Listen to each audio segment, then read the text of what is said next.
Nick, I want this episode to be the ultimate guide for every man to know how to defend themselves. At some point in our lives, we're going to be in a fight, and you don't want to be the guy losing that fight. When you are in a club, in a situation, what is the first thing people should do when they feel threatened and they feel that something is about to happen? I spent 10 years working in clubs, and I said, if it wasn't for the clubs and working security for 10 years, I wouldn't have learned as much as I've learned, experiencing myself stopping fights, being attacked. And I said it in the seminar, I learned just as much sitting outside the club and watching people about to get into fight. And sometimes for the stupidest reasons, and sometimes seeing someone get stabbed, someone end up, with a head smashed and cracked. So I experienced all of that. And the other thing I want to say, I believe that every human being should learn how to defend themselves. It should be, what's more valuable than your life? Why would you give it to somebody else? Why would you expect the police, the security, or somebody else to jump in? So I think it should be standard for everyone, man and woman. And even more for men. I have a son, my sister, my girlfriend. It is my duty to be able to protect myself and protect my home and protect my loved ones. So for me, it's no more, oh, let me take some self-defense classes for fun. It should be mandatory. So when you're looking at the question of being, let's say, in a club, the first thing I tell people when you walk in a club is take 2 minutes and scan the club. Walk around, where are the exits, where's everything, scan the room. And I do this, look, okay, I see a bunch of guys over there getting drunk, they're loud. I see some guys there, they look like, they're kind of like in a gang that, you don't go next to them, buy a bottle, and you first thing, the thing is you do is start working your awareness from the moment you come in, scan the room, kind of know where everybody's placed. Second thing, you put in a situation, right? The guy's already in your face. People tell me, I'm just gonna run. Where are you gonna run? If he's already in there, well, what are your options, right? Even think of certain stuff like diffusing. Sometimes it's hard. There's factors like the sound you can't hear. Music is blasting. You can't see or clear. So it changes the complete dynamics of what you're used to in terms of training in a dojo. Now, obviously, I always tell people the first thing you want to do if you're put in a situation, let's say outside a club, inside a club, one is keep your ego in check. Because most of the fights I've seen, if you walk in with, and this is the advice I'm going to give my son, who's, 15, he's going to be 16, and he's going to start maybe going out, is if you're going to go out looking for a fight, you will find one. So keep, one, your ego in check. Second thing, if you're put in a situation, always opt first is aware, diffuse, de-escalate, do whatever you could do to talk your way out of it. Because especially in a bar, what are you looking at? Friends, weapons, improvised weapons, bottles. It's not a fair fight. It's not like fighting in a cage. It's completely different. And I've seen people, like I said, shoot in the club, people get stabbed. You don't even know who has the knife. Somebody got stabbed, shit. I was like with the bouncer, I have no clue. It happened too fast. So I always tell people, you only fight as a last resort. Now, if you're in a situation where I try to diffuse it, I try to de-escalate it, I try to take my way out of it, and he's still moving forward, he's no longer communicating with me. He's showing signs like clenching his fists, looking around, touching his face, yelling, screaming, shallow breath. He's coming in my face. Then you have to make a decision. And I always say you have two options. You either wait till he hits you first, or you go preemptive. I think that's something that is very challenging because you don't want to get into the fight. Sometimes I'm thinking about the liability. So if whatever happens here, there's going to be a lawyer involved, a lawsuit. This is time that I'm going to waste from my business, from the things that I actually want to do. But at the same time you also have to make sure that no one is disrespecting you in a way, because that just not should be allowed. But how do you balance that of when should you almost let it go, even if the guy is calling you an asshole or crossing a line? And when should you just take matters into your own hand and decide, okay, this is not right. I need to smash his face. So I always say risk over reward. Is what you're about to do worth your life? You got to pick and choose your battles. I said this, even working outside the clubs, If I fought everybody who gave me attitude or gave me lip, I would have fought every single night. So one is pick your choose and choose your battles. Two, more than what you say, what determines if I strike you or not is your body language. If I feel that I've lost communication, I see you winding up, stepping back, maybe reaching for something, concealing a weapon. As I'm talking to you, you have no clue, but I'm looking at all your points of contacts. I'm aware of every movement. If I see sudden movements that I think that you're gonna strike me, I'm gonna go preemptive. Now, you gotta look at everything in a context, right? Am I, outside the club? There's 3 guys, I'm alone, I'm cornered, and I think one has a knife, and he wants my money. I might be like, yeah, here, man, I might give it. Maybe. If he grabs me and I know they're about to strike me, well, then I have no choice. So you got to think, what I'm about to fight for, is it worth? Because at any point, when you add weapons and multiple attackers, the fight could change in a split second. Now, I'm with my girlfriend, I'm walking out of the club, 2 guys approach me, one guy's getting close, I think one has a knife, and he's going, I'm gonna go ballistic, right? So every situation is different. And this is why when you do a lot of training and different role-playing and scenarios, you're also learning how to create like sort of calculations. It's all about heightening your chance of survival.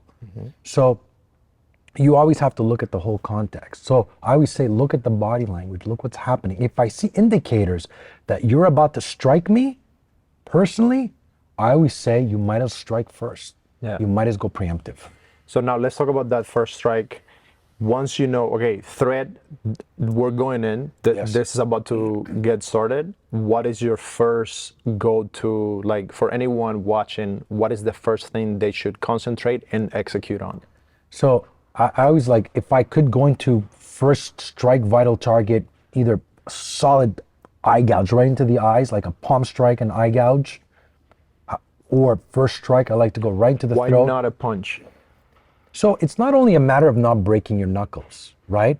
So a palm strike has a quicker release and an easy follow through, which is mean when I'm gonna palm strike, as I'm palm strike, I'm also gonna eye gouge, I'm gonna grab your hair, I'm gonna neck crank, I'm gonna close the distance.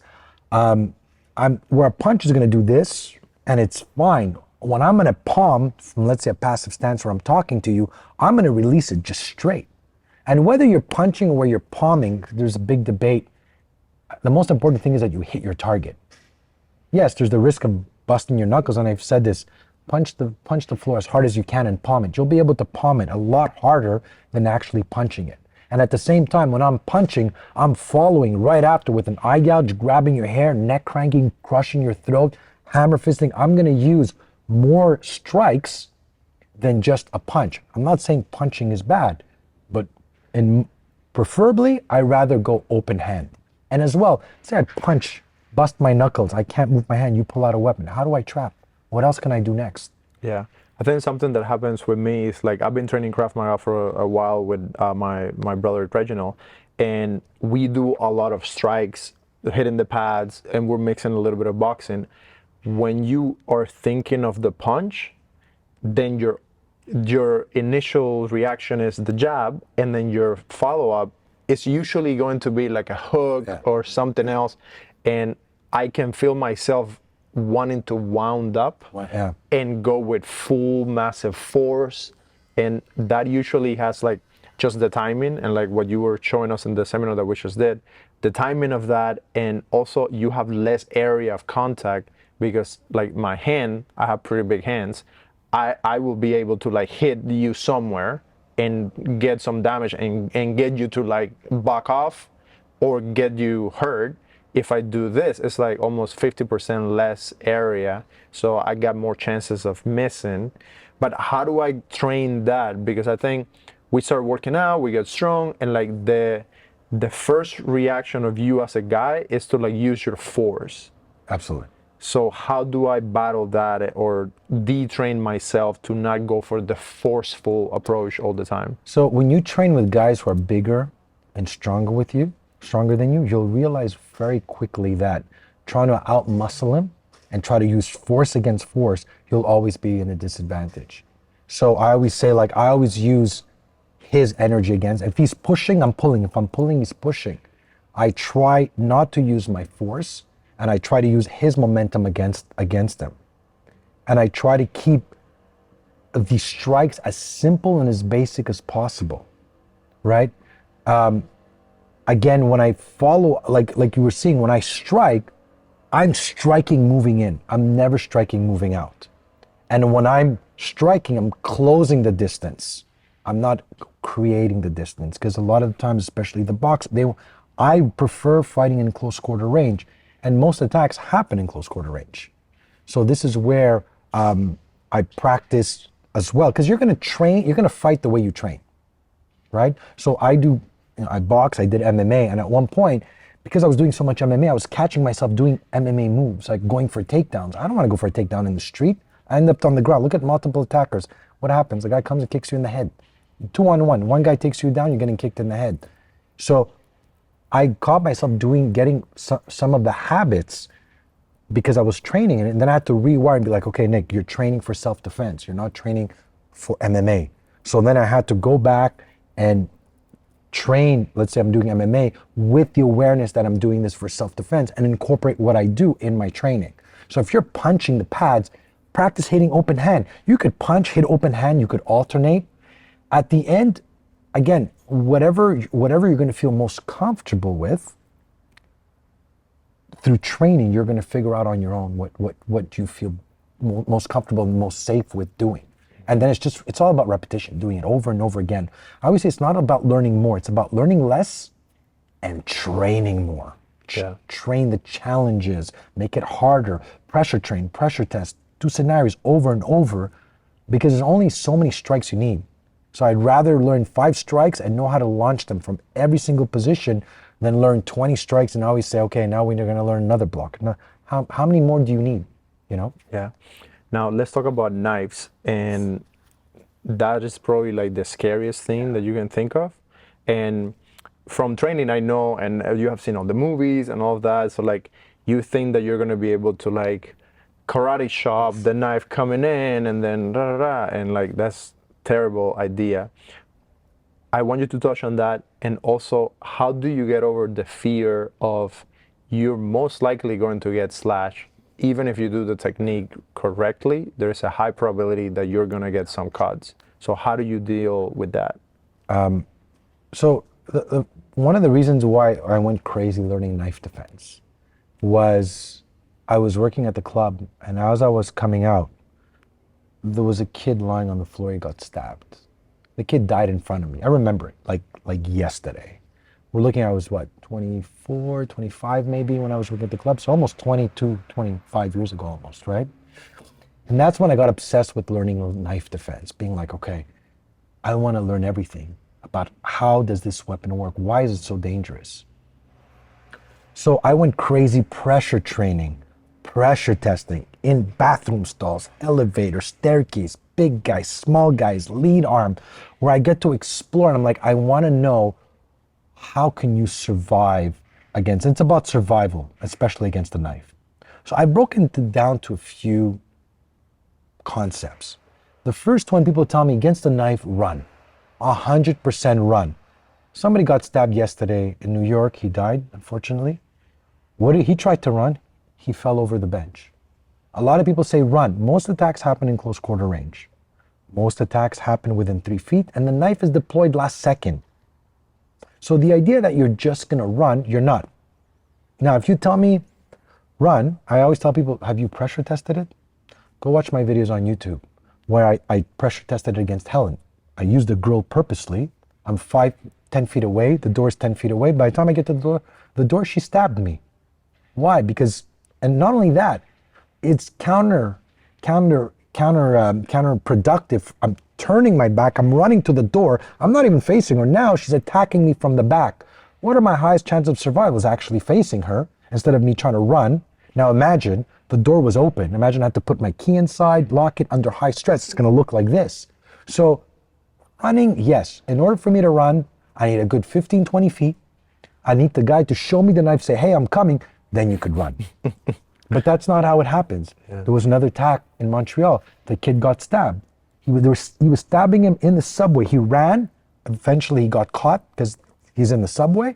He pulled out the knife. He's like, help me, people, I'm getting stabbed. Nobody did anything because people panicked. So running, this is the first one. The second option is, before I run, right, I see him with a knife, improvised weapon, evade and escape. Static, can I move around a car? Can I move around a table as I'm talking to him? Can I use something? Second, projectile. Can I throw my school bag, bottle, whatever I could? I'm in my house, whatever I could. I'm in the restaurant, plates, forks, glasses, projectiles, everything you could throw. Dynamic. Can I pick up a chair? Can I pick up my school bag? Could I whip him with a jacket? That means, what can I use, again, to not go contact? Then you have close quarter. If I'm in an elevator, how many times could I parry the knife? You saw the drill. Every time you parry, you just kept coming back. You need to trap the knife. Once I trap the knife, so in close quarter, I need to trap the knife.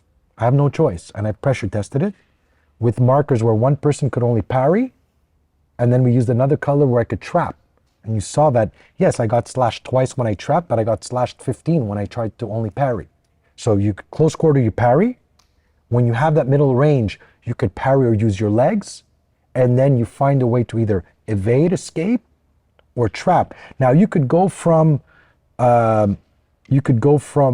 running to using a static improvised weapon to maybe get some close, to trapping the weapon, to striking. From there, using an improvised weapon. You could go from either or, but you have to train all of them. And when you train them in an environment, you figure out really quick what works and what doesn't work. That's really interesting. So now with the clubs and the fights and all that, why do you think people get into fights there? It's just like the alcohol and heightened like emotions. And at what point do you decide maybe it's just not worth going to that kind of places? Good point. Is it really that place where like all of these fights are happening, or do you know it could happen anywhere? It could happen to people in the subway, or is it something that you're doing outside of like that altercation that is causing people to come after you and actually have like enemies? Or do you experience that this is happening almost like it's a day-to-day thing that we have to deal with? There's a random, so I'm going to give you an example because, again, I'm going to go back to my 10 years of working in security in clubs. When I would see 1,000 people a night, I could pick off who's going to pick a fight tonight.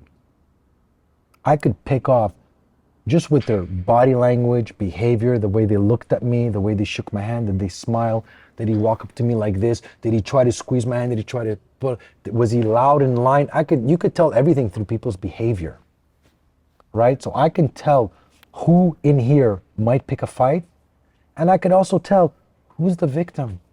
It's quiet, shy, scared, doesn't look me in the eyes, doesn't shake my hand, doesn't smile, hi, how are you, thank you. Like, I purposely would stop people that I wanted to kind of like see who they are, just to talk to them. If you say, hey, how's it going, how's your night, good, yeah, just to see how we'd react. I'd look at me, look down, look away, shake my hand, give me attitude. So you can read people very, very easily, right, just through body language.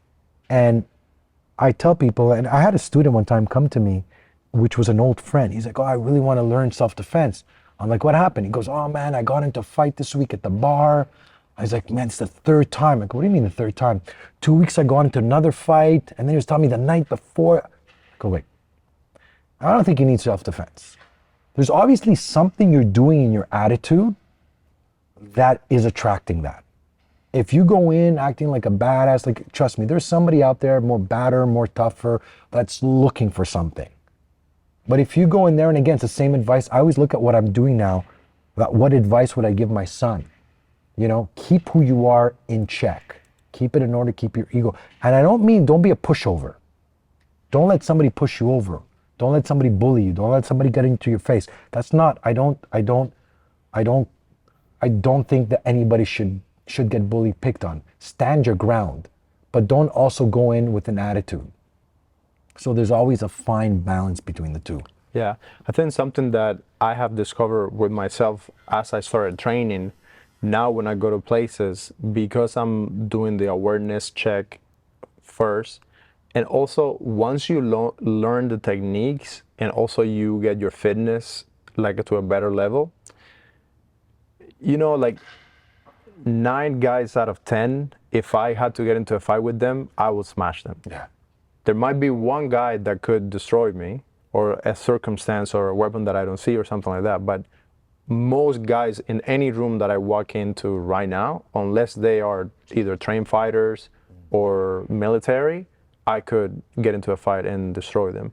So I think a lot of the preemptive stuff that you could do can help you a lot. And that's why I'm always telling guys, like, you have to work out. Like, it doesn't matter how 100%. like smart you are, agree. how like amazing you are. And sometimes I think because of the way the culture is right now, and we have been trying to be such good people, that we forget that as good of a human as you are, you also need to be dangerous. I 100% agree.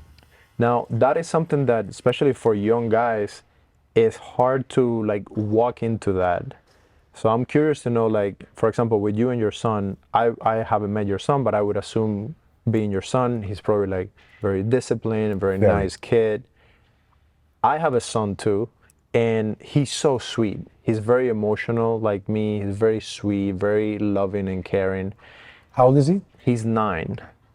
So I'm always trying to find ways to rough him up a little bit, because I feel like it's sometimes he's soft, but not in a bad way. Just Yeah. like he's a kid. Yeah. Like, I know that once he turns over to your territory, it's going to change. So I'm curious to learn that, because I want to know when Abel gets older. So I think I always say, like, nice men, I mean, I don't want to raise a weak child.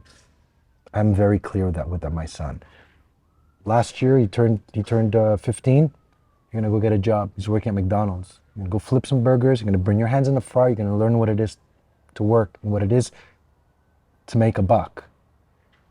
Started training. My son is ripped. Why? Because I'm leading by example.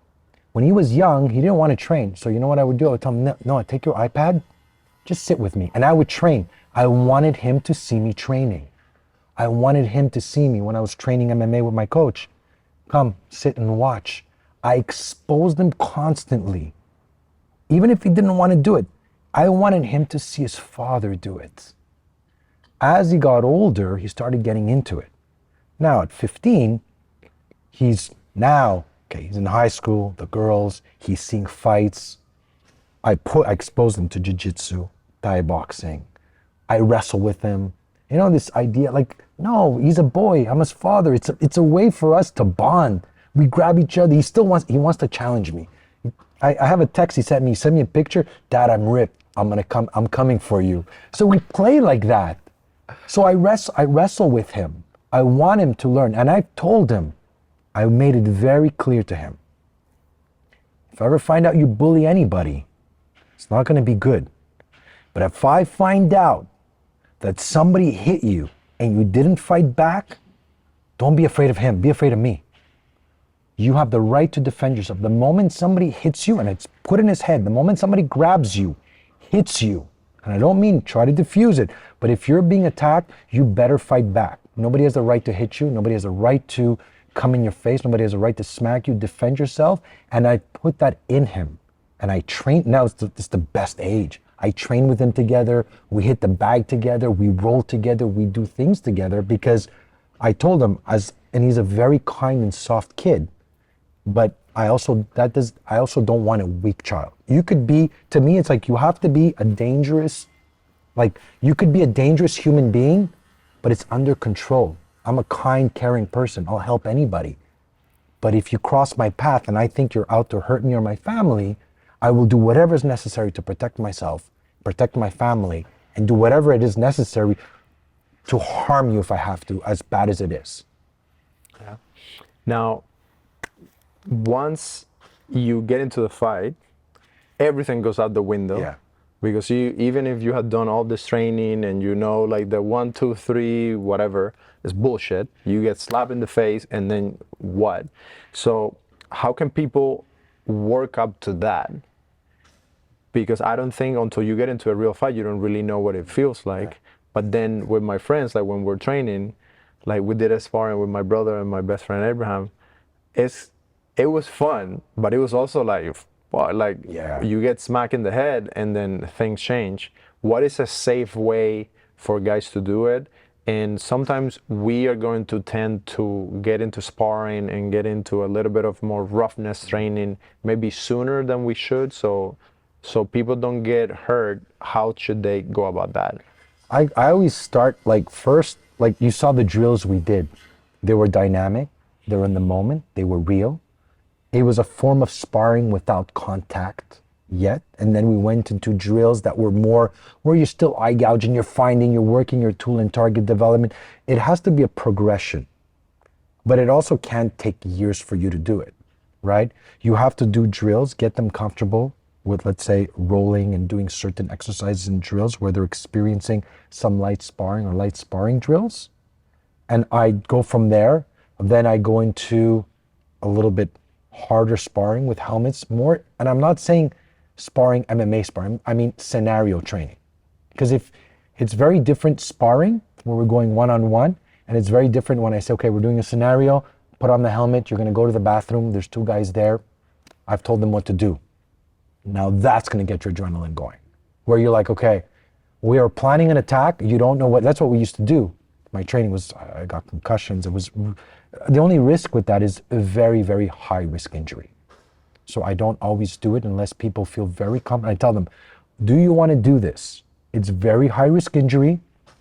We're gonna put on the helmets, there's a scenario. And then we do scenarios, and again, it's explosive. Anything could happen.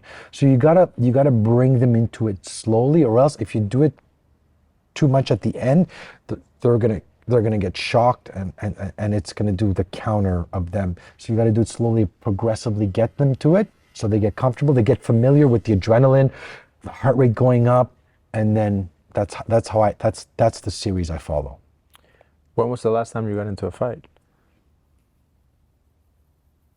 I came close during COVID, but I came close, but I like at the end I was like, oh, man, what are you doing? And I kind of stopped it. The last time I got into a fight. So what happened in that one that almost went? I was so stupid.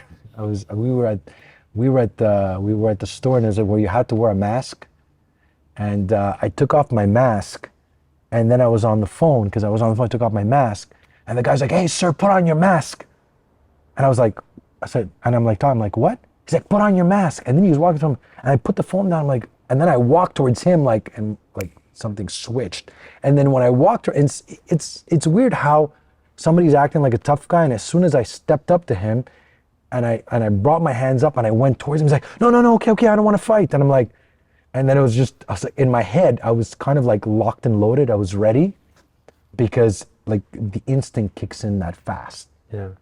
You know what I mean? So that was one incident. Most of the times, like, I mean, to be honest, other than the times working in clubs and bars and stuff like that, I don't go out much more. I go to bed at 10 p.m. I'm 47. 10 p.m. I'm in bed. 7 o'clock I'm up. I don't go out. I don't so it's like nothing's happened that I've encountered anything. How did you get started working on clubs and doing security like that? I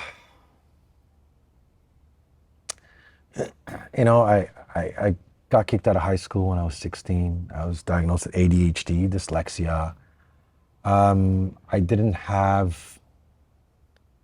had no education. It was nowhere would I have went to get a job where I could have made in a weekend $500 cash.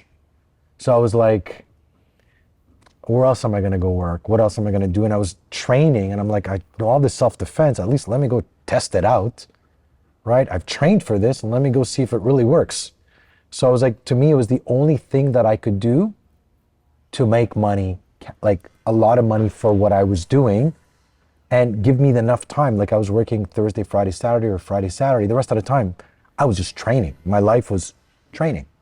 So it allowed me to do that, have my weekend money, and I was kind of like, it was a little bit depressing at the same time, because I was like, what else am I, like, I used to think like, fuck, I'm gonna be 40 years old working at a club. Like, I didn't see anything else in my future, because the lack of education and the lack of money and lack of support. I was kind of on my own. So that's what led me to it. If it wasn't for that, I probably would have went and got a job and done something else, you know? Any crazy stories like working at a club of So stupid many. people? Oh my God, I've seen people shoot in a club. It's so funny. Funny, it's not, but I mean, I remember like a guy shot in a club, you know? And you're pop, pop, pop. And like you should see people just, and nobody's thinking like, let me go disarm the guy. Everybody's thinking, how do I get out of this? And I just remember thinking, where's the gun? Who has the gun? Where's, you know what I mean? And it happens so fast, you know?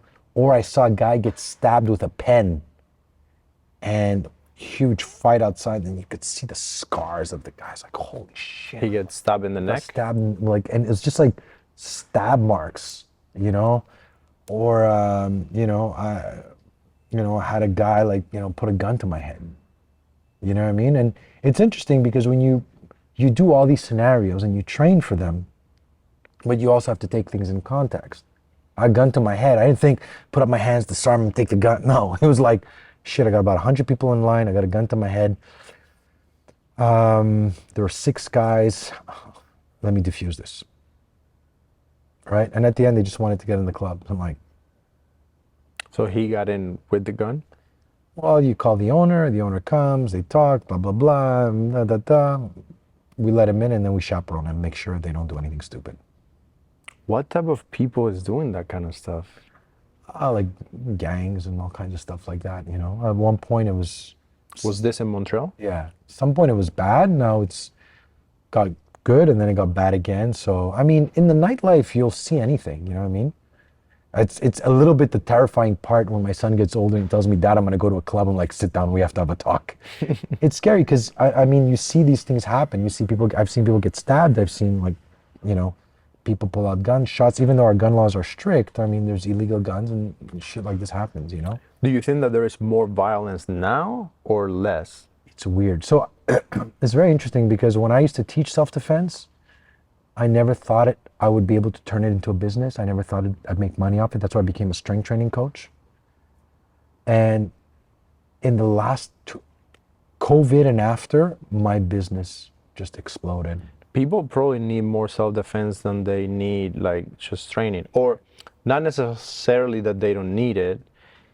People don't want to go to a gym and go through the hard work of like having to work on your body because it's very difficult.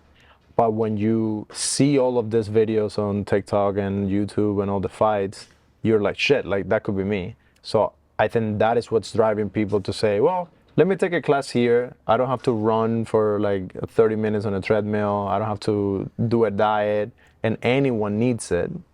So how do you think most people probably won't do any training until something happens to them? That's what happened. But then when it happens to you, you're fucked. Like it's too late. So I love what you said. You said it before. I wanted to bring it back to what you said, and I didn't say it. Is that like when I look at you, I picked you. You're strong. So like I tell people, when you train and you create that armor, right? I'll think twice about attacking you. Because I'm like, man, this guy looks like he's trained. He looks like he's strong. He looks like he can like fight. Already that's a deterrent to somebody versus somebody who looks weak, skinny, maybe doesn't train, right? Doesn't mean anything. There's other factors, but already you're sending me a message that... Yeah, it's like a biological thing that like we're predators. Like if we were out, no houses and computers and none of this shit, we are out, and then I want to eat that pig and you want to eat it too. So like we're gonna see who's gonna get the pig. And that's exactly what it is. And I tell people, how serious you take your training is up to you, right? For me, I do this for a living, but I also love it. I'm 47 years old. I mean, I still train as hard. You're strong, man. Like we were doing the thing and you were like pulling my arms and shit. Like we're all sweaty and like I got some scratches and stuff from the training. It was fun. But so my mindset is I train like I might get attacked tomorrow. That's my mindset. That if I needed to fight tomorrow, am I strong enough to do it? That's why, I mean, you felt me. I'm 47 years old. I still physically strained, my cardio strong. I do 3 days of strength, 3 days of boxing, MMA, all my self-defense stuff. I still train. I just train differently because I'm older. There's a lot more injuries over the years. I'm a little bit more careful with certain things I do, but I always bring as much as I could to my side. And I always tell your physical is your engine. Keep it as sharp as you can. Even as you get older and it's harder, you still want to work it. Now, I wanted to ask you, Nick, about protecting your women. Ooh. So you're outside, whatever situation is, what should we be looking at or thinking about when we're about to get into an altercation and we are with that person that we love, that we have to protect? What is the best way to make sure they don't get hurt? The first thing is, I think if your girlfriend, your wife, and I've spoken to her about that. Like, we're in altercation, one, don't say nothing, don't do nothing, let me handle it. Don't get involved, don't get in the middle, don't yell, don't scream. It's gonna distract me. My goal first is to protect her. Definitely, if you're coming for my girlfriend, I will kill you, I will rip your head off. You will not come this close to her. There's certain people in my life, certain things that it's fair game. There's no way. So my first goal is first to protect her, place myself in front of her, and she'll stay in front, she stays in the back, make sure that anybody's moving around, I'm always moving around, keeping in position where she's at, where I'm in front of her at all time. And wherever the guy is moving or they're moving, I'm there. Anybody puts their hands on her, it's attack. If I feel threatened that the guy's getting too close, coming around, there are two, I think one has a weapon, I feel that she's in danger, because if I go down, who knows I attack. And her goal is to run, get out. Whatever happens to me, call the ambulance, call the police. That's it. So I think when it comes to that, and the same thing comes, like if I'm with my son or somebody that I'm protecting, is that our duty first is to be able to protect them. I mean, and I have my men's talk show, Have the Balls to Talk About It, and I created this men's talk show, and so I'm a big advocate of this. And yeah, women could protect themselves for sure. I teach women self-defense, but we should first be able to do this. And it's not a toxic masculinity. It's, men go to war, men go fight. That's what we do. And if we have to do it, and you have to protect yourself, protect your loved ones, you have to be able to do that. Yeah. Now, what should women do? And like, what are some of the tactical things that they could do? Because it doesn't matter how much training you have as a woman. If I grab you by the hair and yank you like this, like, I'm stronger than you, you're not gonna do some karate, anything. So what are some practical things and tactical things that females could do to protect themselves if there's a guy that is coming and trying to like touch them or push them around or anything like that? So the first thing, like, I worked with a girl yesterday, I did 6 hours of private training with her. What I focused the most on was awareness. How do you become a hard target? That means being able to read your environment, read the body language. You see you're being followed. You see the guy looked at you. The fight starts the moment the attack starts the moment you make visual or intuitive contact. When I see you or feel something, the attack starts then. You have to, like chess, you got to start moving now, not when the person's grabbed you. So from there, I see him from far. I think I'm being followed. I cross the street. He crosses the street. Okay, you have a fight in your hands. Boom, turn around. Use a car as a static improvised weapon. Can I help you? Do you want something? Are you following me? You create that distance. Don't let the person get close. Once he gets close, obviously from a woman's perspective, and you're about to be attacked, let's say he grabs you by the hair, you have to attack. You have no choice. And you have to attack as ferocious and as like animal-like as possible. That's why I teach women, like, use your nails, go into the eyes, scream, yell, palm strike, eye gouge, pull his hair, go into the face, rip whatever you could as fast as you can, and don't stop.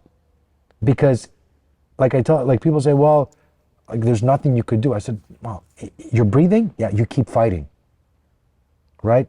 For sure, if you stop fighting, then you're done. If you're in it, you might as well go all the way and commit. And obviously through training, through scenarios, repetition and doing like role playing, then is to develop the instinct to do it like immediately, like fast. That's because you're talking about seconds. A person grabs you by the hair, you don't have time to be like, oh, what happened? No, bam, right away, your whole body should go into attack mode as fast as possible and switch that predator prey. Now, with the guys that have been training for a while, and now they're going into these places, and they might have gotten into some altercations, and you might get into a fight. What is the legal side of it? If you can talk on it a little bit, like what are the repercussions or things to be careful about that if you actually end up in the fight, you have the least amount of like liability and legal issues?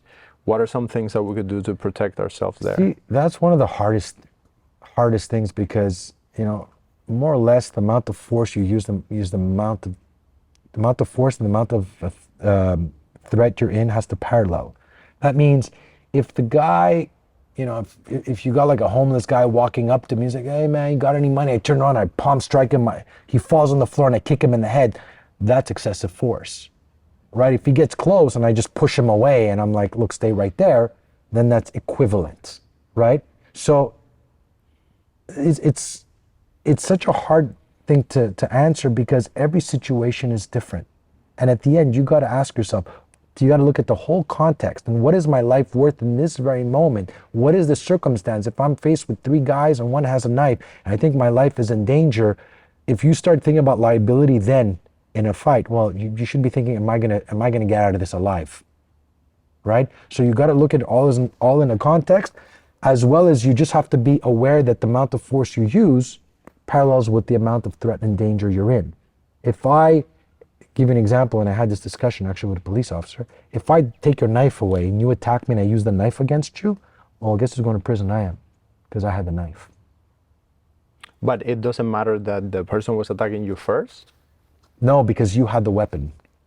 I mean, there's gray zones, but from what I was told, because you had the weapon, right, try to prove that he was attacking me and that I didn't use it against him. Like, this is where, I mean, it's so many shades of gray, and I think at the end, hopefully, you know, let's say this happens, you go to court, they take a lot of factors and like, okay, you don't have a criminal record, I've been arrested 5 times, you know what I mean? There's, like, I was called, I'm gonna share with you interesting, I was called to be like an expert witness in a stabbing.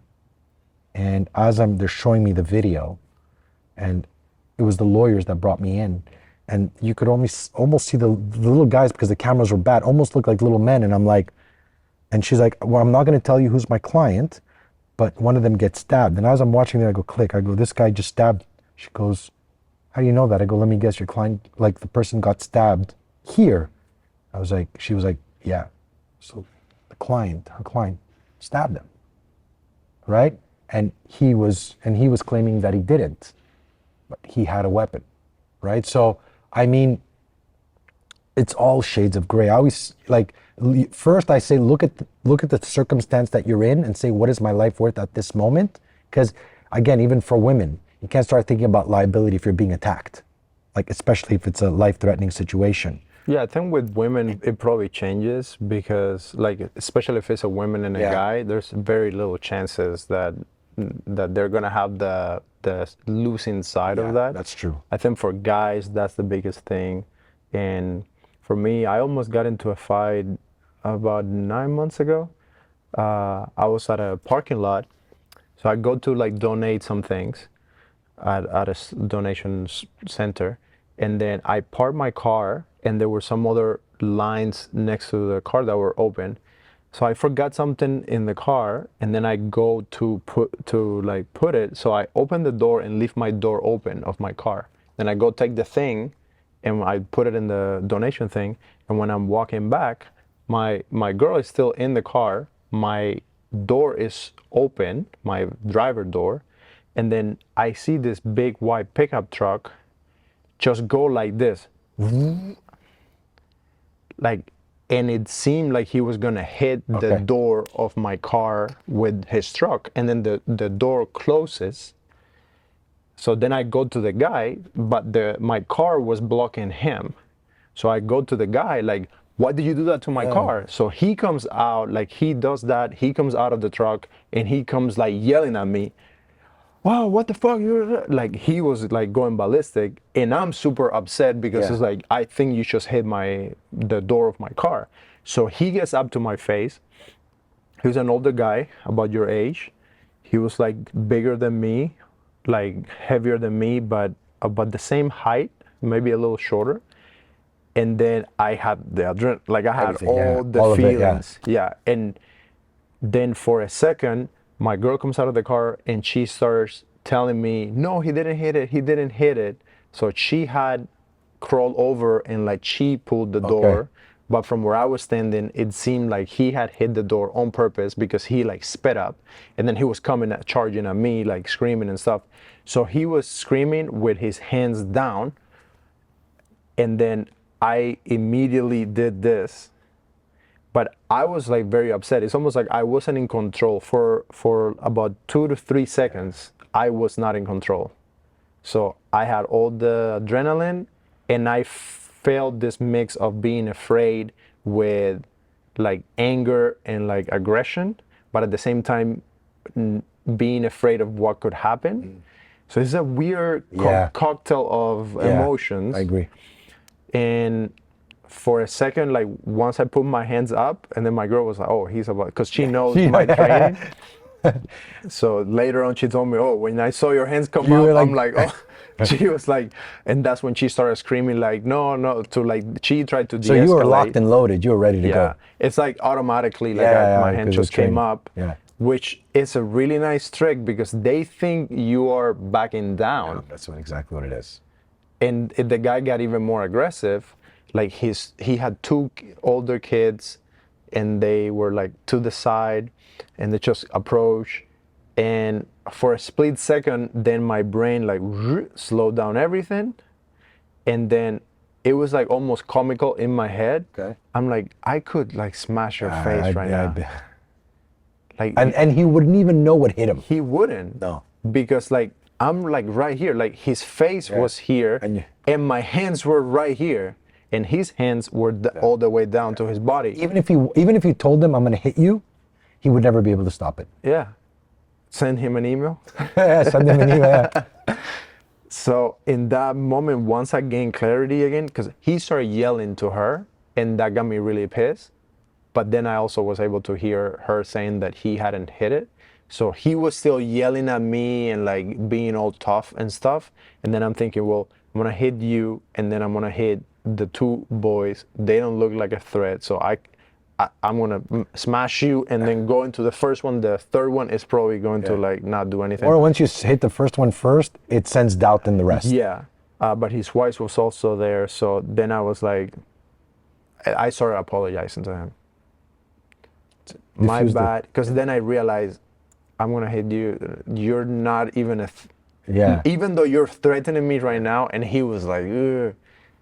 It's like, it's almost comical that I could just smash But it. what's good about what you did, you were prepared the whole time. See, most people with no training would not be prepared. The more you're trained, the more you get prepared, the more you're able to read body language, the more in control. Like, the more trained you are as a fighter, the less you want to go out and pick a fight. The less you're like, this guy knew nothing. He came with his hands down in your face.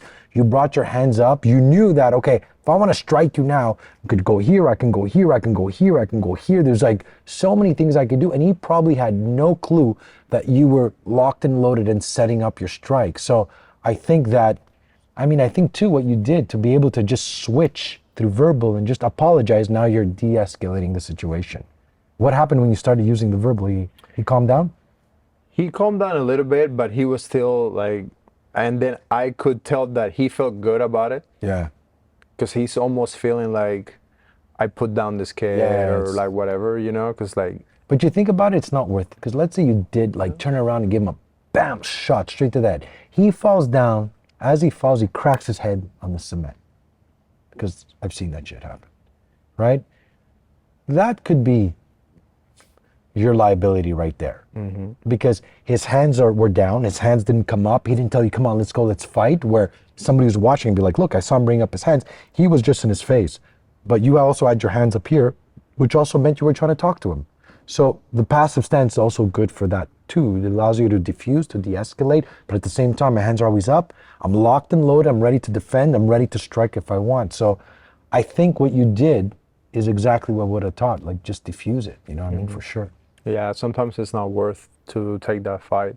And I was also thinking about like his wife and like even if I if I Yeah. hit him or whatever, that is gonna And the that chance of him actually wanting to hit you in front of his kids and his wife, I believe maybe were slim. He probably wanted to be like, like show what he, yeah. his authority, or that he's like this father that has to protect his family or whatever it is. But I mean, that's part of what I say is you got to pick and choose your battles. Was that worth fighting for? No. But if he was reaching a weapon, then you'd have to blast through him. I think if he had actually hit the car, You would have. yeah, I think so. Even then, think about it. Right? He hit your car.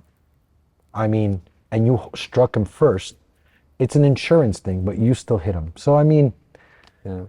there's so many shades of gray, and who knows how it could turn out. That's one of the tough things. But I just tell people, look at the whole context and ask yourself, is it worth it, what I'm about to do? Because anything could happen. Yeah.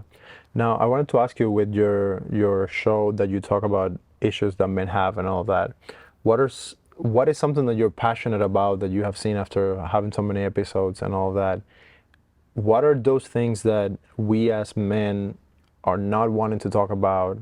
And what is one topic or two that you're passionate about that you have seen either a friend go through or you go through? Like we were talking about some of our personal stuff before. I'm just curious about that. So I started the show when I got divorced. It was a bad divorce, and I mean, I was taken to the cleaners. I had to live in my gym. I lost, most of my shit. It's one of the hardest things I had to go mentally in my life. It was the hardest. My whole life just shattered in 1 second. I mean, like I said, I was living in my gym on a mattress. I went from being okay financially to being broke, paying lawyer fees, trying to figure out how I'm gonna keep my house, how I'm gonna keep my business alive. And I realized there was no support groups for men. There was nobody for me to talk to. It was easier for women to be like, women have support groups, and guys would be like, yeah, bro, who gives a shit? Just find somebody else, you know what I mean? But I find men take divorce harder than women do. I really believe that. I've seen from men around me who are getting divorced who come to me because of the show and tell me what they're going through and open up to me because they don't dare do it, but because of the show, they open up to me. I see that, there's a lack of that community and that bring men together without the raw, bling, bling and all that stuff. I mean, just men being honest and being authentic and being able to support each other in many different areas of their life that they need help with. So that's what led me to start to have the balls to talk about it, our men's talk show. And we talk about everything: erectile dysfunction, premature ejaculation, prostate, taking care of your health as you get older. One of the things that I'm doing a lot now is I'm talking a lot about, look, I'm 47 years old.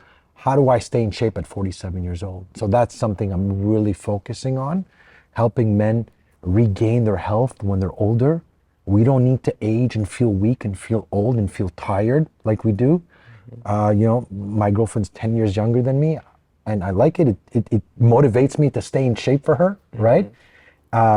So that's one thing. And as well with Dr. Steinberg, we talk about, one of the things we talk the most about is erectile dysfunction, right? Because which guy wants to go, hey, yesterday, bro, I couldn't get it hard. No, every guy's like me, I'm the best, I'm a champ. So we talk about a lot of sexual, sexual function in men, because men don't want to talk about it. And having Dr. Steinberg, who's a urologist on the show, allows us to talk about these topics. Okay, so let's get into that, because that's something that, my audience is usually like younger guys, but I'm pretty sure, I don't know, I haven't experienced it, so I don't know a lot of information into this, but I would assume that probably comes from what you did when you were young, and then your training, your diet, like how you live your younger years is going to have some type of effect on your life 100%. Later. So let's get into that. In what sense, like the health-wise, or?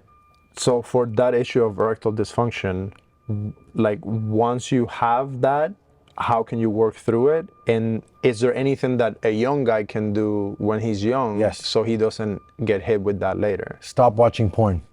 Stop watching porn. Stop watching porn. Porn? I would have never thought that porn was the thing. Yes, because what happens is a lot of these young men, and we've talked about on the show, we actually had an expert come on the show, a lot of these young men watch porn. Is it the element of watching your psychological, or like if you're ejaculating a lot in an easy... No, because when you're watching porn, you're watching the guy go for 20 minutes, 30 minutes, you're watching all this unrealistic scenarios from porn, and then young men watch this porn and think they have to perform that way. And then that creates anxiety in terms, shit, I'm not hard enough, I'm not lasting long enough, I came too fast. And that creates anxiety in them. Also, the threshold of how much they need to see to get excited changes. Yeah. When you watch too much porn, then what happens is, to your brain actually, and we talked about it too on the show, you need this much to be stimulated. And it keeps getting like, And it keeps stronger and stronger and That's stronger. it. So actually, like Interesting. Dr. Stomberg was telling me how many young guys, 19, 20, 23, come to his office and want Viagra.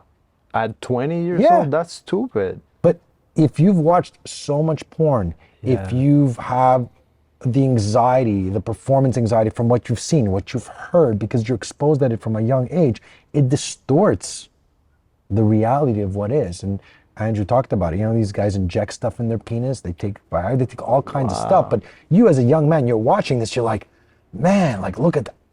I can't be like that. So then you think there's a problem. So a lot of the times it's psychological. Yeah.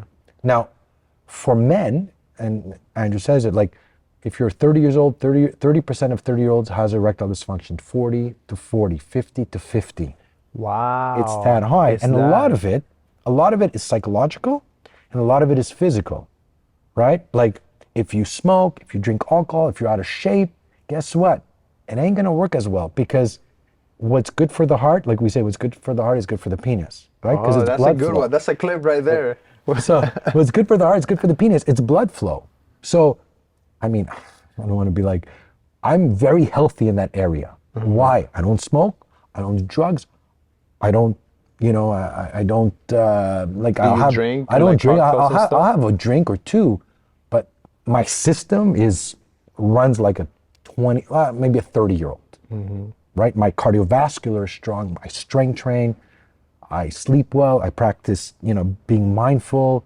I lead not a stressful life. I have stress, but good stress. So in that area, I'm very okay with it, because even as I got older, I kept myself in good shape. Something I would add to that is, at least in my experience, if you focus on her and giving her pleasure, then it changes everything. Because, like you said, if you're in your head thinking about, oh, I have to do this and I have to do that, and like that will take you, it will take you out of like the thing that you actually need to do. At least for me, in my experience, I get more excited when I can make her be excited and arouse her. Like that gets me on. For sure. And then the trick that I do, and this is interesting. We started with fighting, Yeah, and it's now okay. we're It's talking a- about love. it's- So this is perfect. You know what, sir? It's all connected, right? Your mindset, how you train, how you lead your life. It's all wired the same way, right? If you don't, I'm going to go back to what you're saying. I don't mean to cut you off, but when you exercise, when you train, when you feel strong, you feel good, you look good, that is projected in other areas of your life, even in your personal life, in your business, in your relationship, in your confidence. All of it is putting together. So if that is the case, why do you think that it's so hard for guys to like get on with training, get on with eating? Like, Laziness. man, because there's so many guys. Like the average person, like I see this when I just came from Dallas. When you're at the airport, Nick, it's like 70% of guys, maybe 80% of guys, like 8 out of 10 guys, they're out of shape. It's and you can see it. Like the airport is the perfect example because it's like it's a mix of people from all cities and countries at the same time, especially LAX and like big airports like Atlanta. Is like fitness out the window, then fashion, like dude, like people wear some stupid things. I'm like, how did you decide to walk out the door today? You're going to an airport where 100 or more people will see you in your totality, and you chose the little stupid shorts with like socks up to here and some fucking sandals. Axel, you're gonna laugh because that's me.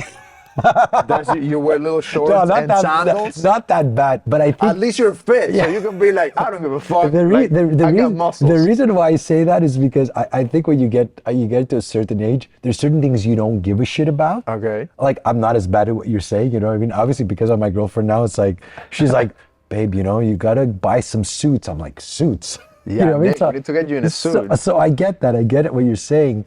But I think, you know, like I see that too, older men who just give up and don't take care of themselves.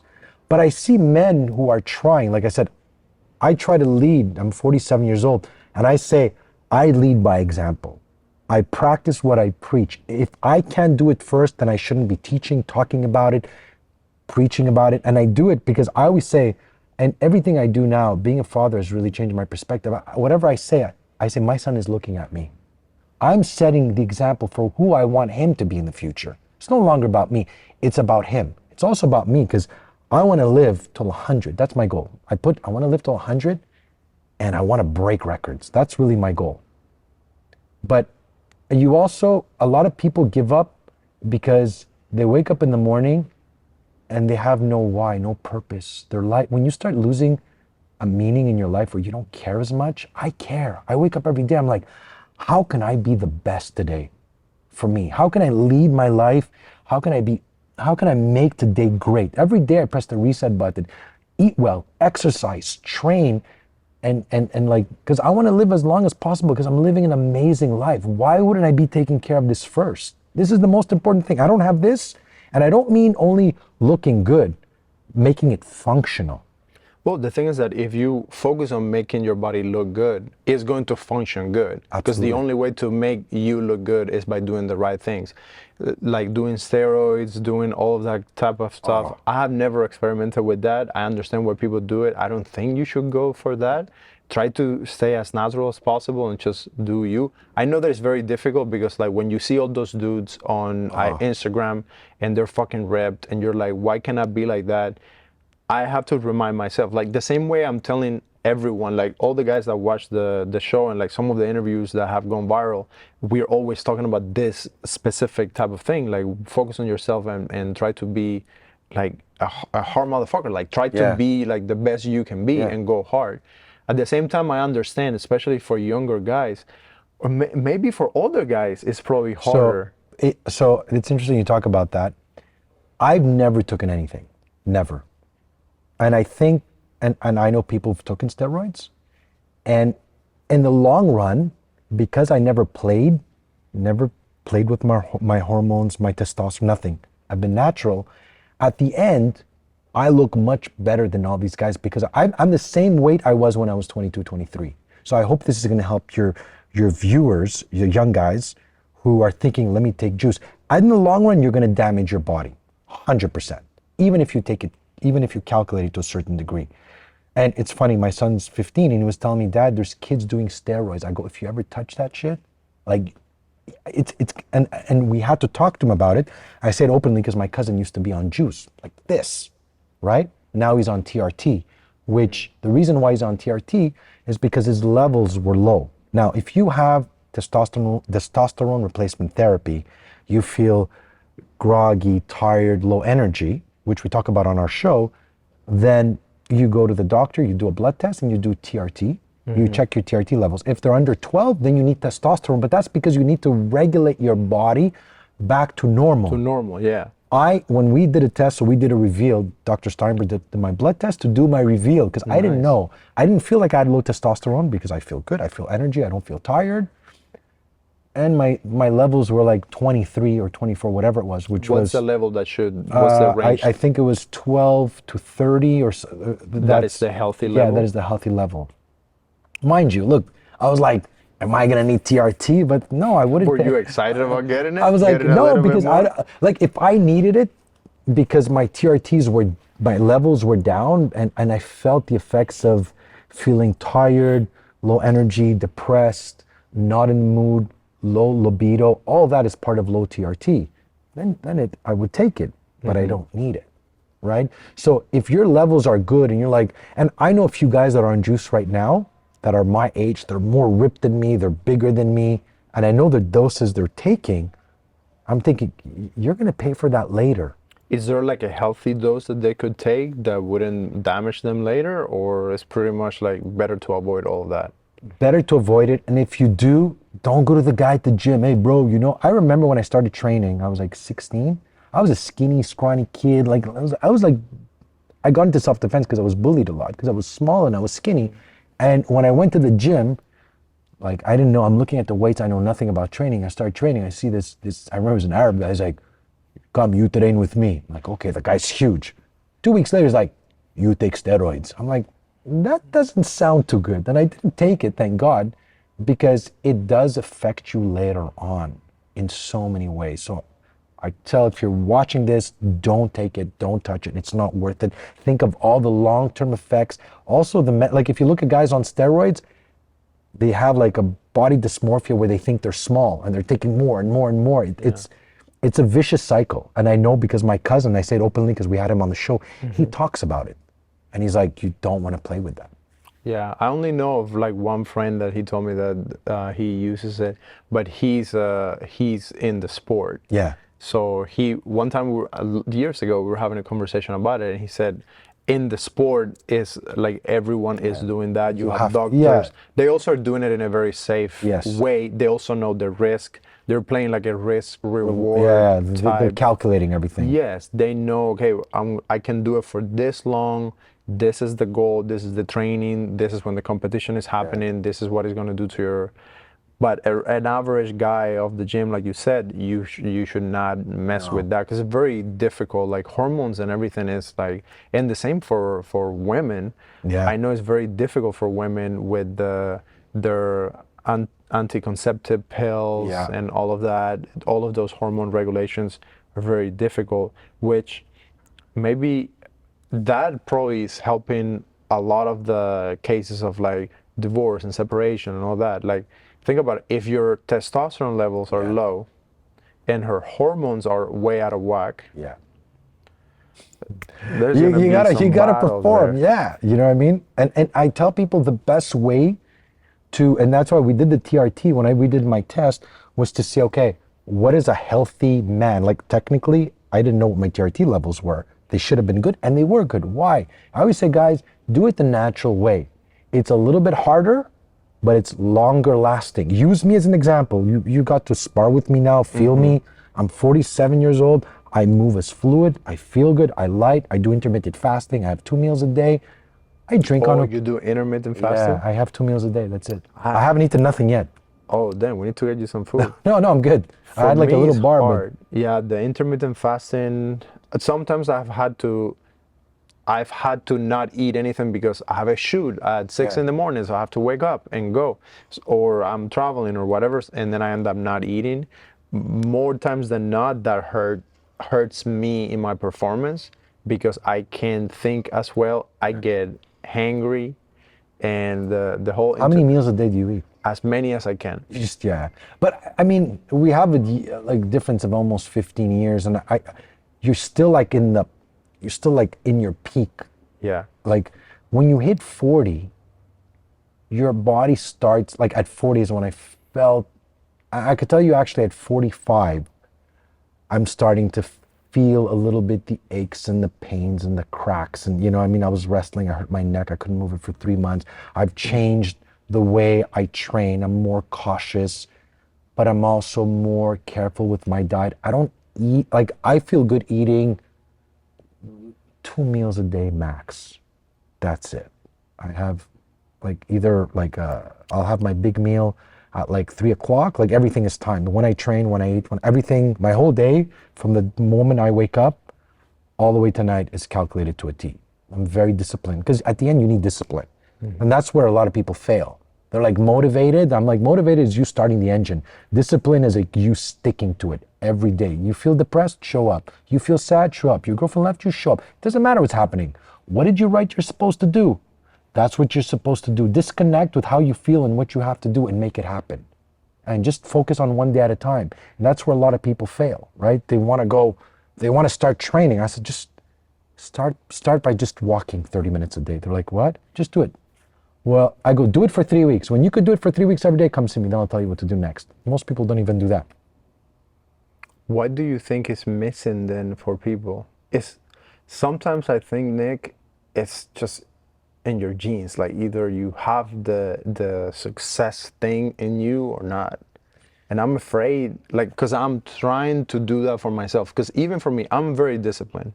I've been very successful when you think about my career. I came from another country with $70 in my pocket to America, and now I'm in Hollywood. I produce a big show on YouTube. Like I've have a movie on Apple TV. I've done music videos for some of the top artists in the world. And I still sometimes like I don't want to go to the gym, and I don't drink my shake that I have to drink, and I don't do the stretching that I have to do for my injuries. And I'm thinking, fuck, like if I'm struggling with that, and I knew like from the time I was like 12 or 13, I knew that I was going to be like, I had it in me. I had a vision for myself that Yeah. I'm going to be great. Yeah, that's good. But even I fall, even I like have weakness and weekdays, and sometimes where my emotion get the best of me, and I'm working hard. Like right now, this next 3 months at the end of the year, I'm doing this thing called dark mode that I made a video about it in the channel, and it's basically no distractions, no emotions, and no excuses. So that is the premise for 30 days at least. Wow. And then would you use that to dictate 4 goals? One goal personal, one goal financial, one goal in your career, and one goal in your whatever like social thing that you want to accomplish, or like you're putting yourself out there with a project or anything like that. And I'm working on that right now, like no going out or drinking. I don't drink anyways, but I'm not doing any of that. And even for me, it's difficult to do that. So It's normal. So I always say like, this is how I've a little bit functioned in my life. I set a goal and I know where I'm going. I see it. And even if I go off track a little bit, the important thing is that you always go back to the root. If you get off and you cheat 1 or 2 days, shit happens. But what you don't want to do is derail completely.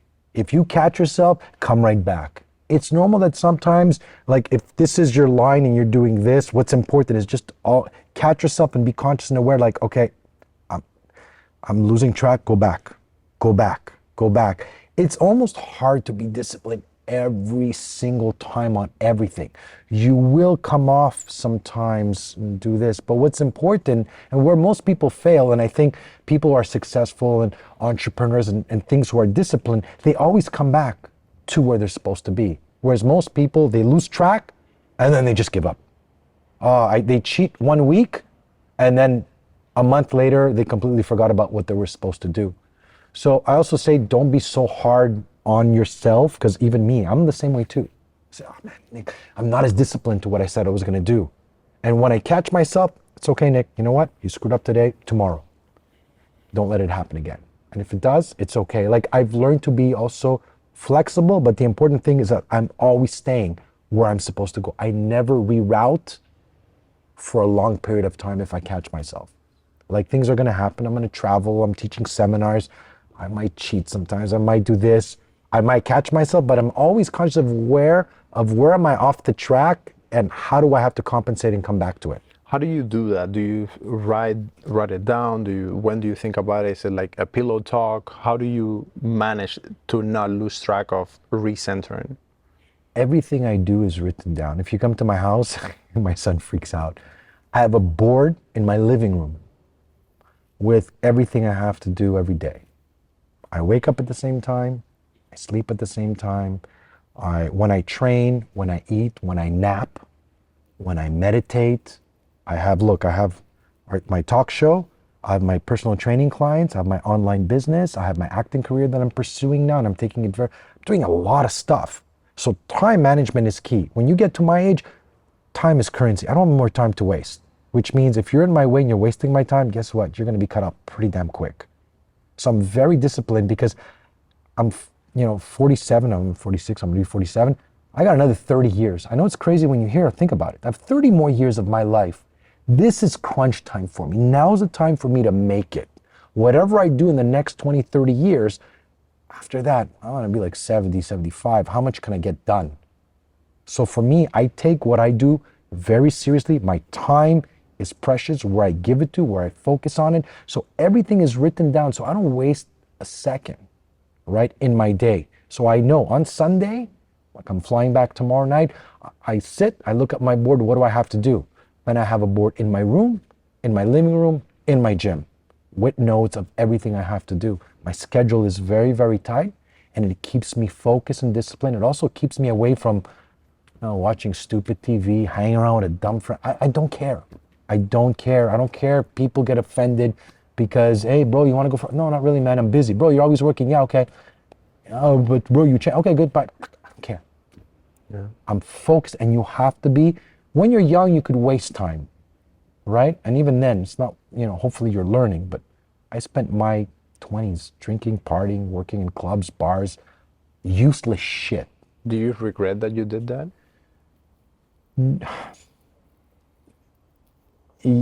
Sometimes I look back at the time I wasted and I was like, how stupid was I to do certain stuff that I did in that part of my life? At the other time, I look at it and I'm like, man, I learned so much. There's also a part of me that, because I lived all that, going out, the girls, the clubs, the bars, it's all out of my system. I'm not one of these guys who's gonna get a middle-aged crisis. I'm happy going with my girlfriend, going to a little restaurant, going to bed early, watching a movie. I don't need the bling bling and all that. I lead a very quiet life, a very peaceful life, no drama, super focused on my goals, good people around me. I keep the shit simple because I've lived all that. I don't want that in my life. So it's kind of like there's two ways of looking at it, and I try to always take what did I learn instead of looking at it in a negative way. But there's also a part of me that'll be like, so many things could have gone wrong working 10 years in clubs and bars and drinking and partying and doing all that stupid stuff, which I look at my son, I'm like, part of me is like, I don't want you to do all that stuff. You know what I mean? Be better than me. You know what I mean? And that's but you almost have to let him live. And I will, but I'm gonna guide him and hope I want him to explore life, but not necessarily the way I did it. Yeah. Maybe you should take him to the club and go with him. I could when he gets older in a couple of years. I'll be like, as I get older, I'm even taking my training more serious. So. Yeah. Do you guys have like a limit because you're in Montreal, Canada? Yeah. How is Canada different from America? Because I was there only when I ran away from Cuba. So I don't think you know this story. So I ran away from a film festival in Quebec. No way. Yes. So you came there from Cuba? Yeah, so from Cuba, I got invited to this film festival and I went and I was the leader of a team of 10 filmmakers. No way. We went to this film festival in Quebec and we landed on like a Monday or Tuesday, and then I had like a day to figure out what I was gonna do. Then on Thursday night, everyone went out drinking because they had this big Red Bull Ice Festival thing. Okay. And then everyone went out. Is it in the winter time they do this? It was in March. Okay, yeah. Get back in the winter, it's cold. Yeah, it was. They had mountains of snow. Yeah, it's cold. Mountains. Yeah. I came from Cuba. I had like stupid shoes. My dad gave me all of his jackets and coats. I was freezing. Yeah, if you're not used to it, especially you'd be like... I was freezing, man, and I was this skinny. I was like 144 pounds. and I'm 6'3". So the next morning, my ex-wife and I, we wake up and then everyone was asleep. It was like 6 in the morning. We took our backpacks and we just started walking out. And then I found where the bus station was. And then we took a one-way ticket to Montreal. Okay. And left everyone behind. Left our Did they, suitcase. nobody knew, you just, boom. They couldn't Yeah, know. you couldn't know, yeah. And I was afraid that, like, we were Cubans. Like, every time Cubans go somewhere, someone is gonna, like, bounce. Someone is gonna defect. So we just start walking. We found this bus station. I got a bus ticket to Montreal. Then we get to Montreal, and it was like, okay, that's it. Yeah. Like, we don't have a way to, like, we're staying. Like, my goal was to come to America, but I didn't know how I was gonna do that. So in Montreal, we got lost in the station, in the metro station, because we have to take a metro here or over there. Then we end up getting this bus that takes us, like, as close as possible as you can get to the U.S. border. How much money did you have on you? I had $150. Wow. And then I spent most of it on the bus ticket, and then in Montreal to take another bus to get to the border. And there we get to this little bus station, and then they had no more buses to go to America because it was like 20, 30 miles. And like, for us, that is like a long distance in Cuba. But in America, like, if you have to go 20 miles, people have cars and stuff. So we left in the morning, like at 6 in the morning. We end up getting close to the border like at 5 or 6 at night. So then we were like, okay, let's just walk. So we just start walking, and right outside of the bus station, we saw like a few taxis. So then we got to the taxi, and I convinced a guy to like take me to this little checkpoint. Yeah. Because I was afraid of going to like the main place, because I thought Canadians were gonna be there and they were going to be like, no, you cannot go to America, go back. And then I was gonna be fucked. So we went to this smaller border patrol place, and then we show up to the thing with the taxi, and then the U.S. border guy is like, where's your passport and your visa? Yeah. So I get my passport, give it to him, and he's like, well, where's your visa?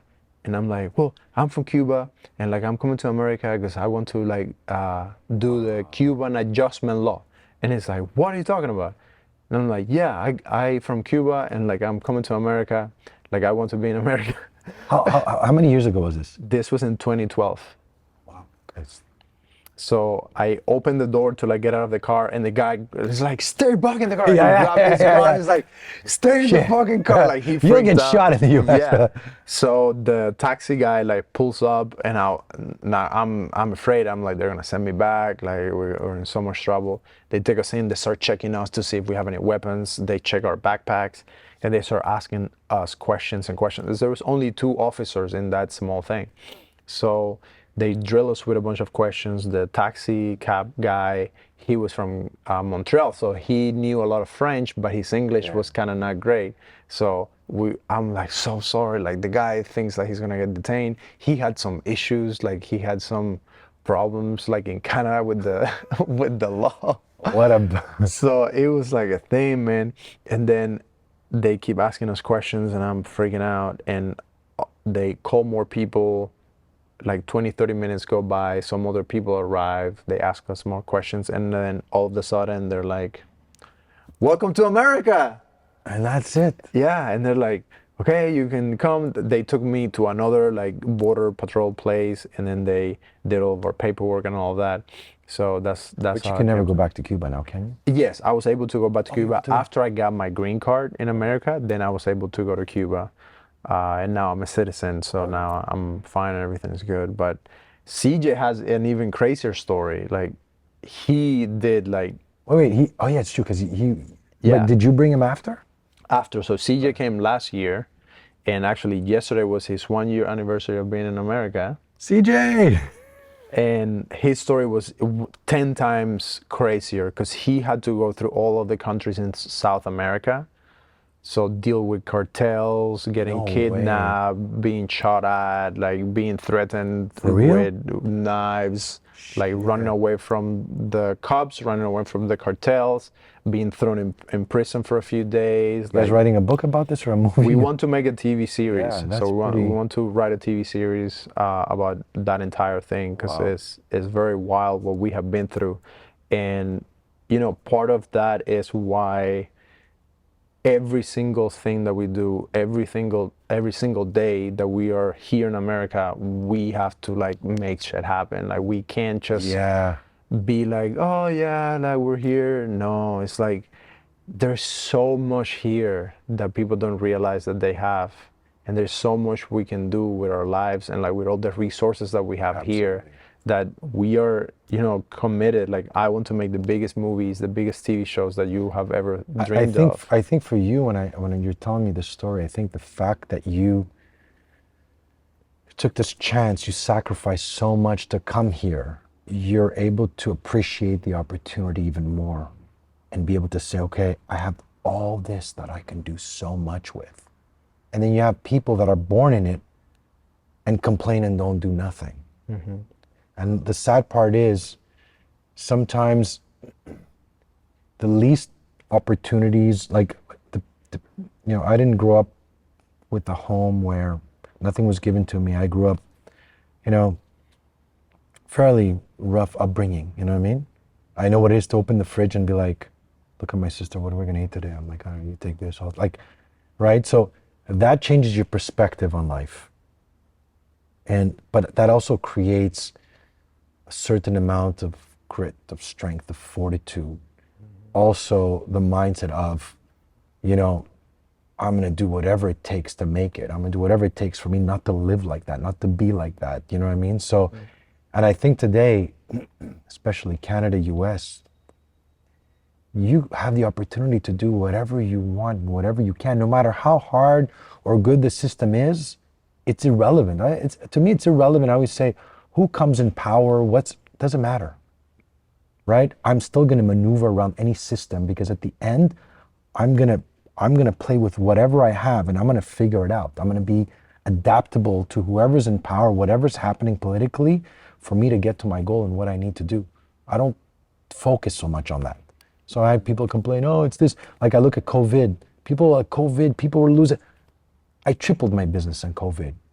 Instead of me crying, oh, COVID, my business is going bad. No, okay, how can I make money with this? Wait, I've always wanted to go online.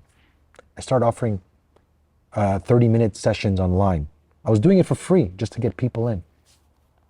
I built my online business. I did that. Then I built my online business. I learned how to create sales pages, sales funnels.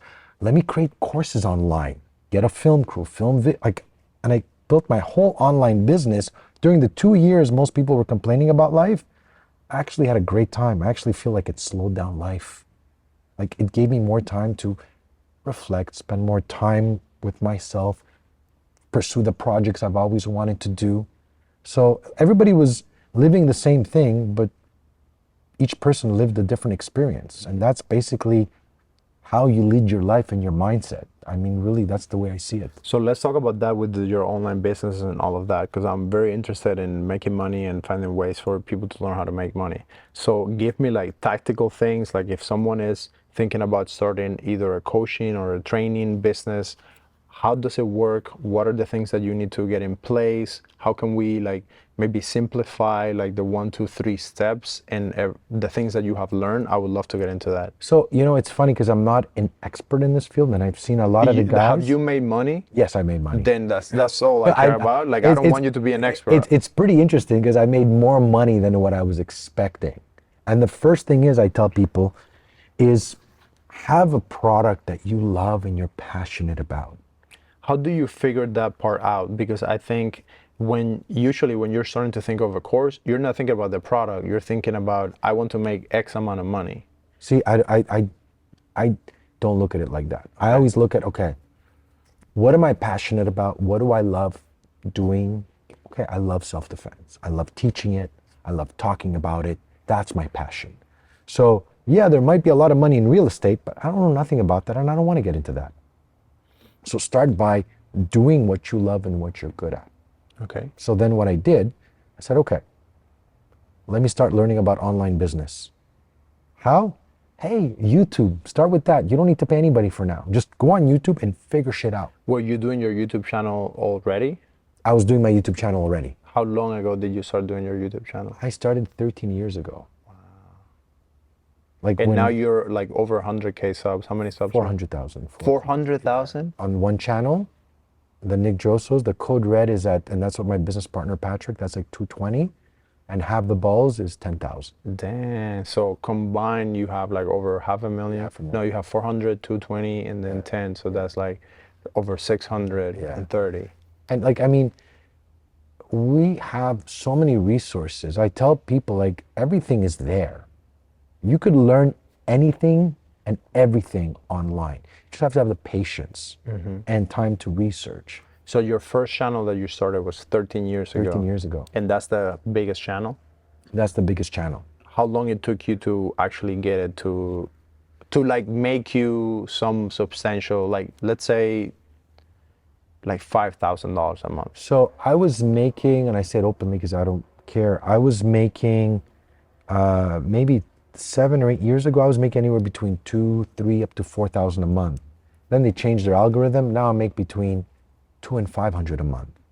Between 2? And I was making between 2 and 4,000 a month. Uh-huh. Now I'm making between 2 and 500 a month. Between 200 and 500? 500, yeah. So it's a big difference, 2 to 4,000. We need to get behind your catalog because we need to crank that thing up. Between 2, but they also changed the algorithm, how they promote videos, I know a how little they bit suggest. about the algorithm. Yeah. I think we need to know that there's no way that you're making that with that large But of I a think following. because it's an older channel as well, some people have deleted, like not deleted, but don't follow or whatever. But what I realized in all these social medias is that you don't own any of this. You're just using their space. You're at their mercy. Anytime they press click, delete your channel. Tomorrow they change a law, your channel is closed. So I go, unless they're on your platform, they're on your mailing list, you have a bunch of people that are like not in your store technically. Yeah. So you start the YouTube channel, it starts growing and all of that. Then 2-3 years ago, you decide to start the online business, and then you start pulling people from the YouTube channel. Exactly. And the YouTube channel was already built and it was already built. A massive audience. Yeah. So then how did you start the business? Like what products specifically? And like, I love this because I love it this too. kind I of stuff. actually got really passionate about it. I really did, because what got me initially interested in this is that when I was training clients one-on-one, and then I went to a client's house, mansion house, Corvette, the bling bling. The guy was loaded. And after training him a few sessions, he goes, you know what? He goes, you're a smart guy, but he goes, you're in the wrong business. I go, what do you mean? He goes, you should come into finance. I can teach you how to sell and this and that. You're a good talker. You present yourself well. And I was like, thank you, but it's not what I love. He goes, you see this house? I still remember the conversation. You see this house? You see this car? I'm like, yeah. He goes, how many clients can you train in a day? 8, 9, let's say 10. How many days a week can you work? 5, 6, 7. And he started, and then he shows, how much do you charge? 75. This is how much money you'll ever be able to make. I realized, shit. Even if I was the best trainer, I'm capped on how much money I could make. I needed to create passive income. So even I'm here today, I'm selling courses now. Right? So what happened, then I was like, okay, I need to find a way to create an online business. So I knew, what am I going to do? What do I love the most? Self-defense. It's not a big, back when I started, there wasn't a big niche like there is now, but this is what I knew. This is what I loved. Then I looked at the different platforms I can use. There was ClickFunnels, Kajabi, Thinkific. These are the 3. I went with Thinkific. Not sure it was the best decision now because the company's not as good as it used to be. Where do you have your platform now? I still have it there. So you're thinking of maybe migrating? Yeah, I'm not sure. You know what I mean? Because there's so much work that went behind it. I spent these hours to learn how to use it. Then I got a production team. I said, guys, I want to make videos. I'm selling these videos. So I don't want a phone. No, I want 3 cameras, mics. I want people to feel the experience of the videos I'm making. So how much all in all would you say that it took you, like in money wise and time to get your first product out that you could actually start selling? Uh, Maybe 2000. See, I don't believe in, like, I started my personal training business with a shitbox car, $2,000, a duffel bag, focus mitts, and a TRX. I had no money. That's what I started with. I don't believe in starting, like, start with what you have. Don't go in huge debt. Keep your overhead low when you start your business, right? So I started slowly. Let me build one program, learn how to do it online, test it out. And then I scaled. Now I have about 15 different programs. I have different pages. I've expanded my online business. But I also learned as I went. I didn't start big. I kind of did a product. How does it go? What did I learn? Okay, next product. What did I get better? What did I get wrong? And then I just kept building and working and getting better at that. So right now, help me understand the funnel and for the guys that are watching so they can actually build their thing too. So website, I come to the website. Usually I see the website through your Instagram or your email list or your YouTube channel. So when I click on it, what is the first thing that I should have on that? So I have my website, which is, I call it my storefront, and then it's linked to my Thinkific, to my Nick Drossos courses, because I wanted to be able to, I learned how to do all of it myself. But the first page is done by a programmer with it's like the storefront. Like your beautiful website. My beautiful website, the video, all that stuff. But then I didn't want to be in the mercy of like, hey, can you create this for me? Hey, I learned how to do everything myself. So then I see the picture for like self-defense. What's your like bestseller? Like my Krav Maga survival package. You click it, boom, you go to a bundle that I created where I put 3 courses together, 60% off. And then you have everything that's there. And then I buy there, and then I create an account with this platform. With the platform. What's the name again? Thinkific. Thinkific. That's the one I use. So I create an account there, and then when I buy that, what happens next? When you buy, you go in, and you have access to all the videos, all the lessons, private community, private chat. Is the private community and private chat inside that website too? Everything is inside. That's one of the things that I like. There's also live streaming through the platform. So are you doing live streamings too? Yeah, I have like a Spartan training camp, like a boot camp. Okay. And once a month I go live there. So it allows me to talk to people, do the videos, and be interactive. All in all, if you can talk about it, like how much money are we talking about that someone could make with this type of setup? I've made in the last 2 years, 2.5 years, about 60,000 US. Okay. So it's not, I know the guys online make so much more. But for me, it's still like, I'm not putting all my energy in this because I'm doing so much other stuff. But how long does it take you to operate this in a day-to-day? It's automatic, man. I literally don't put more than like 5 hours a week. Like, that's the good thing about it. And what's interesting is that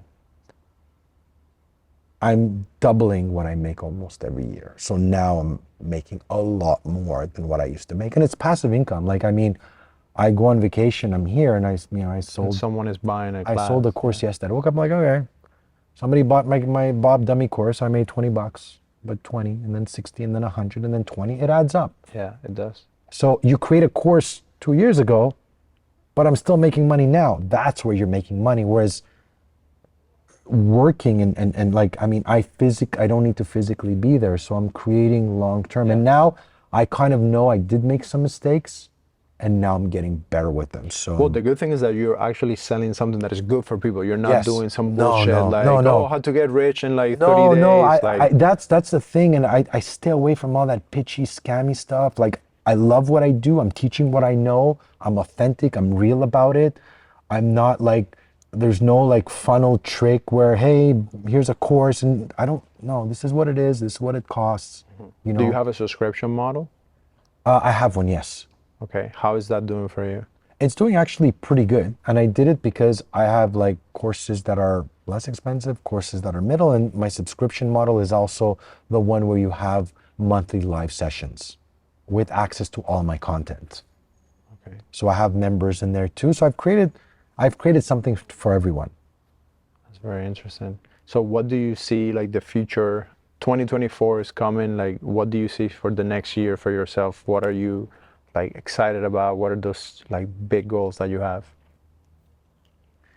Pursuing my acting career, I'm taking it Oh, very, very serious. okay. And maybe I'm going to say this to your viewers.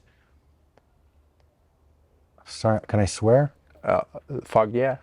Fuck what anybody thinks, fuck what anybody says, right? And what I mean by that, like, there's a handful of people that I will go to them for advice and their opinion because our values are the same.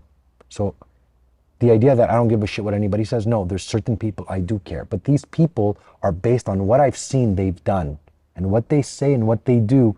The audio matches the video, and they're at some place in their life that I respect and I value. So I will go to them. Other than that, everybody else is just noise. Because when I decided I was going to go back to acting, bro, aren't you a little bit too old to be an actor? Oh, bro, look, you're going to be a Hollywood actor. All these people, I cut them out of my life instantly. And I'm pursuing my career today. I was telling you, between the ages of 24 and 27, I must have done 100 auditions. I never got one. I was told I was too old. I became a full ACTRA member in the union because I'm getting more auditions than ever. I've nailed more auditions than ever. And if would I've listened to people, it would have never happened. So now I'm pursuing my childhood dream, which when people tell me, Nick, how do I know what do I want to do? I go back when you were a kid. What did you do? What did you play with? What did you love? What did you talk about? It was acting. I loved it. So now at 47, I'm pursuing this. And like most people, I'm not a person who just talks. When I say something, I'm doing it, right? And it's important because that's how people build their trust. That's how you build, you say what you do and you do it. Now you trust me. And the more you do it, the more we are able to, that's how trust is built.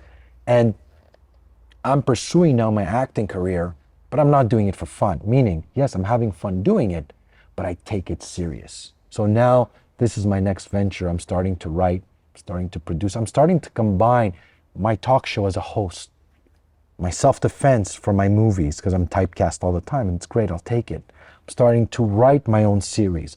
I got an agent. I got into the ACTRA union. So now all the pieces are coming together. And I had calculated this, meaning when I left my job at the hospital, I'm making 30 grand a year. I hate my job. I'm depressed. I'm in a relationship. My whole life was a mess. Had I continued there, I'd be that fat, miserable guy because I would have nothing to wake up and look for. But now I'm living the greatest life. I'm in the peak and nothing's going to stop me.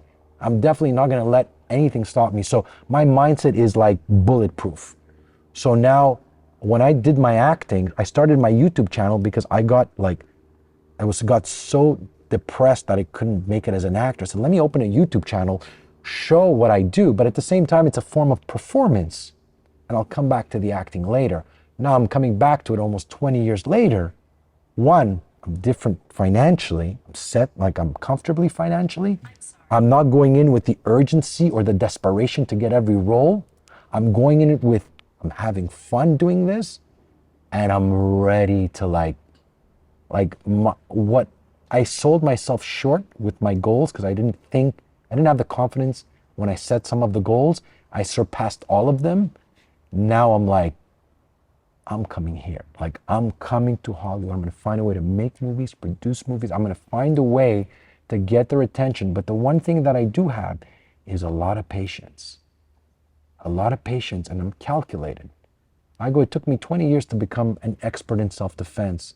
Why would it take me 5 years to make it? It's okay. I'm going to work hard. I'm taking my classes. I'm giving myself 5 to 10 years to get my first big role. Even though I'm in Witchboard, which is a feature film, got my first actor in an American film, but I'm giving myself 5 to 10 years to get my first principal or big role in an American film. And I say it openly here because I'm not shy, because people who know me, like I tell this to clients and friends that know me, they tell me this, I could believe it. Because they know whatever I say, and that's what you want to brainwash yourself, that there's no other option. This is it. Because if you give yourself options, you're also going to give yourself permission to I could do something else. No, it's this, and that's it. I love it, Nick. I'm very intense. I love it, man. I love it. So thank you so much for your time, man. I really Thank you so much, appreciate it. Axel. It's been amazing to like get to know your story and all of that. So I really appreciate it. And I believe it, man. Let's make some movies Oh together. man, I love it, man. Thank you guys so much for watching this episode. If you enjoy it, please send it to a friend. And I really want you to click the link over here and check out my interview with Albert Morales. He's a beast of a UFC fighter. You need to check out his story and learn a little bit about him and everything that he went through. Thank you so much, and we'll see you on the next one.